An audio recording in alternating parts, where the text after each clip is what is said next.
అయితే రోజు కూడా ఒక స్కూల్ అంటాం కదా, చిన్న స్కూల్లో తిరుగుతూ ఉండేవాడు. అంటే చిన్న స్కూల్ ఉండేది అక్కడ, ప్రాథమిక పాఠశాల అంటాం కదా, ఆ పాఠశాలకు వెళ్ళేసి వస్తూ ఉండేవాడు. ఇతను ఉండే ఏరియాకి ఏదైతే ఉందంటే గుడిచెలు ఎక్కువగా ఉండే ఏరియాకి, అండ్ ఇతను ఒక కాలనీ నుంచి వెళ్ళేవాడు. అంటే అక్కడ చాలా పెద్ద పెద్ద భవంతులు ఉండేవి, అక్కడ పెద్ద పెద్ద భవంతులు ఉండేవి. అతను వెళ్ళేటప్పుడు కూడా ఇలా చూసుకుంటూ ఉండేవాడు. ఎదురుగా కార్లు ఉండేవి, వాళ్ళంతా కూడా పెద్ద పెద్ద ఆఫీసర్ లాగా ముందరకు వెళ్తూ ఉండేవాళ్ళు, బిజీగా ఉండేవాళ్ళు, చాలా రిచ్ గా ఉండేవాళ్ళు. వాళ్ళందరినీ చూస్తుంటే ఈ అబ్బాయికి మనసు లోపల ఏదో ఒక గిల్టీ ఫీలింగ్ కలిగేది. దూరంగా దూరంగా వెళ్తూ ఉండేవాడు. అలా స్కూల్ కి వెళ్ళేసేసి వచ్చేటప్పుడు వెళ్ళేటప్పుడు మనసు మొత్తం కూడా ఆ బిల్డింగ్ల మీద, వాళ్ళ మీద, అక్కడ ఉన్న కార్ల మీద వెళ్తూ ఉండేది. మళ్ళీ ఈయన దారిలోకి వచ్చేటప్పుడు, అంటే మళ్ళీ ఈయన కాలనీలోకి వచ్చేటప్పుడు మళ్ళీ పరిస్థితి మారిపోయేది.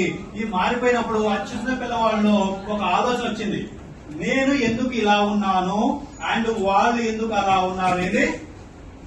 ఏ ఆలోచన వచ్చింది?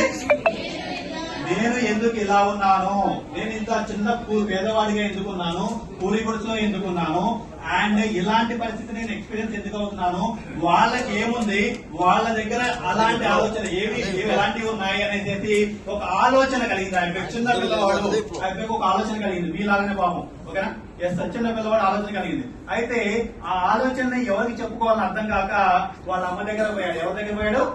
వాళ్ళ అమ్మ దగ్గర పోయేసేది, అమ్మ అమ్మ నేను రోజు స్కూల్కి వెళ్తున్నాను, ఆ దారిలో వెళ్ళేటప్పుడేమో వాళ్ళ కాలనీలు ఎలా ఉన్నాయి, మరి మన కాలనీనేమో ఎలా ఉన్నాయి, మన కాలనీకి వాళ్ళ కాలనీకి చాలా డిఫరెన్స్ ఉంది, వాళ్ళేమో అలా ఉన్నారు, మనం ఎందుకు ఇలా ఉన్నాము, ఆయనకి దీనికి ఏమైనా కారణం ఉందా అని చెప్పింది.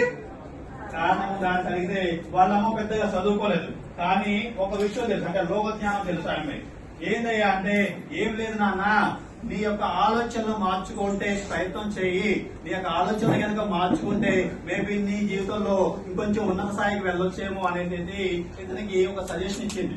సజెషన్ ఇచ్చిన తర్వాత ఈ యొక్క చిన్న పిల్లవాడు ప్రతిరోజు ఇలానే అడగడంతో అక్కడ ఒక స్కూల్లో ఒక టీచర్ దగ్గర పోయేసేసి, రోజు కూడా మా బాబు వస్తున్నాడండి, ఇక నా కొడుకు వస్తున్నాడు, ఇలా అడుగుతున్నాడు, నేను అలా అవ్వాలంటే ఏం చేయాలి, నేను అంత గొప్ప స్థాయిలో ఉంటే ఏం చేయాలనేసి అడుగుతున్నాయండి. ఇలా అడగడానికి ఇలాంటి ప్రశ్నలకి నాకు సమాధానం రావట్లేదు, యాజ్ ఏ లెక్చరర్ గా, యాజ్ ఏ టీచర్ గా మీరు అతనికి గైడ్ చేయండి అని చెప్పాడు. గైడ్ చేయండి అని చెప్పడం జరిగింది. అయితే అతను ఒకటే చెప్పాడు, ఏమిటంటే పుస్తకం చదువు బాబు. ఏది? పుస్తకాలు చదువు. ఏది? పుస్తకాలు చదువు.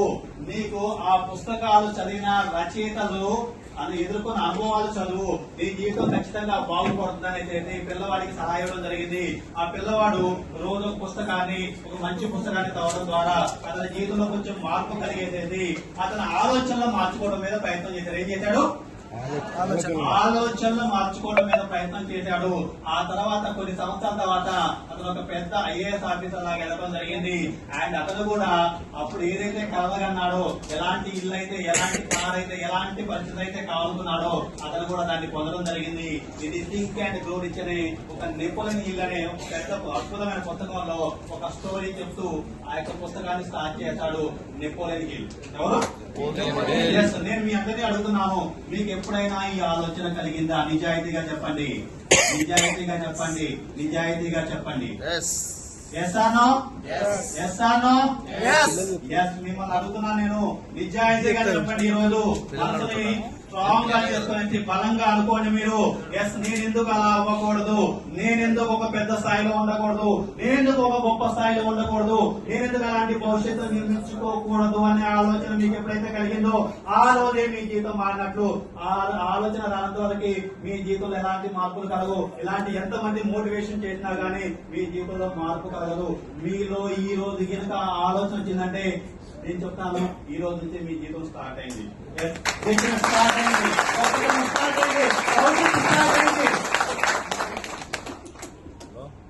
భవిష్యత్తు స్టార్ట్ అయిందండి. భవిష్యత్తుని you are the creator of your own life. మీ జీవితానికి మీరే సృష్టికర్తలు, ఎవరు కాదు. You are the architecture of your own life. నీ జీవితాన్ని నిర్మించుకోవాల్సింది నువ్వే. ఓకే, సో మీరు తెలివైన వాళ్ళు, నిజం చెప్పాలంటే ఇక్కడికి వచ్చిన వాళ్ళంతా కూడా మనసు అంటే మెంటల్ గా చాలా స్ట్రాంగ్ గా ఉన్న వాళ్ళు, తెలివైన వాళ్ళు అండ్ ఫోకస్ చేయగలిగిన వాళ్ళు, కాసేపు 1 గంట సేపు 2 గంటల సేపు పుస్తకాన్ని చదవగలిగే వాళ్ళు. ఎస్, మీరు అద్భుతాలు చేయగలుగుతారు. నేను చెప్తాను, నేను 100% కాన్ఫిడెన్స్ చెప్తాను. కొంచెం మోటివేషన్ ఉంటే మామూలు వ్యక్తులు అద్భుతాలు చేయగలుగుతారు. 500 మార్కులు తెచ్చుకున్న వాళ్ళు మీరు చేయలేరా? చేయలేరా? చేస్తారా? చేయలేరా? చేస్తారా? చేయలేరా? మరి స్ట్రాంగ్ గా చెప్పట్లేదు. గట్టిగా చెప్పండి, గట్టిగా చెప్పండి. మీ భవిష్యత్తు కోసం ఇక్కడ కూర్చొని కలగంటున్నారు వీళ్ళంతా. బాబు పిచ్చోళ్ళు, వీళ్ళంతా పిచ్చోళ్ళండి. మీ భవిష్యత్తు కోసం కలగంటున్నారు వీళ్ళంతా. మీ జీవితాల కోసం బాగుపడాలని కలగంటున్నారు వీళ్ళంతా. బాబు మంజం సార్ చూస్తే నాకు ఇంటికి వచ్చినప్పుడు ఒకసారి చేసినప్పుడు ఆయన మనసులో ఎంత తపన ఉంది. నా జాతికి ఏదో చేయాలి, నా భవిష్యత్తుని ఇవ్వాలనే ఒక తపన నేను చూశాను. ఆ తపన ఈ రోజు ఇంతటి కూడా కారణమైంది. జస్ట్ నేను సార్లలో అంటే నాకు కొంతమంది పరిచయం లేదు, నిజం చెప్పాలంటే వాళ్ళందరూ కూడా నాకు తెలియదు కానీ బట్ నేను చెప్తాను కదా, నేను చూసిన వాళ్ళ గురించి మాట్లాడుతున్నాను. ఓకే, సో నేను చెప్తాను కదా, మరి మీ భవిష్యత్ అనేది మీ చేతుల్లో పని. మీ భవిష్యత్ అనేది మీ చేతుల్లో పని. ఎందుకంటే తెలివైన వాళ్ళు కాబట్టి. తెలియలేని వాళ్ళు అంటే నేను చెప్పలేను. రేపు మారిపోవచ్చు, ఎల్లుండి మారిపోవచ్చు, ఎల్లుండి మారిపోవచ్చు. కానీ మీరు తెలివైన వాళ్ళు, చదువు బాగా నేర్చిన వాళ్ళు, ఓకేనా, లోక జ్ఞానం కలిగిన వాళ్ళు, దీంతో పాటు మీకు సపోర్ట్ అంతా కూడా ఉంది. ఓకేనా? ఎస్, నేను మీకు ఒక టెస్ట్ పెడతాను చూడండి. ఇది నేను రాసిన పుస్తకం. ఓకేనా? ఎస్, నేను థాట్ సైన్స్ అనే పుస్తకం రాశాను. ఈ పుస్తకం పిల్లలందరికండి. ఈ పుస్తకం ఎవరికి కావాలి చెప్పండి? ఈ పుస్తకం ఎవరికి కావాలి? ఈ పుస్తకం ఎవరికి కావాలి? ఈ పుస్తకం ఎవరికి కావాలి? ఈ పుస్తకం ఎవరికి కావాలి?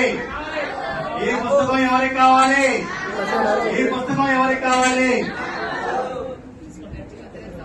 నేను మళ్ళీ అడుగుతున్నాను, ఈ పుస్తకం ఎవరికి కావాలి? అర్థం చేసుకోండి. ఈ పుస్తకం ఎవరికి కావాలి? ఈ పుస్తకం ఎవరికి కావాలి? ఈ పుస్తకం ఎవరికి కావాలి? తెలివైన వాళ్ళకే కావాలి. ఓకేనా? ఈ పుస్తకం ఎవరికి కావాలి? అరే ఎవరు రావట్లేదండి. నేను ఇక్కడ పుస్తకం ఎవరికి కావాలనుకుంటే నాకు కావాలంటున్నారు కానీ మీరు వచ్చి అందుకోవట్లేదు అవకాశాన్ని. ఎవరు అందుకుంటారు అవకాశాన్ని? ఈ పుస్తకం ఎవరికి కావాలి? ఈ పుస్తకం ఎవరికి కావాలి? రైట్.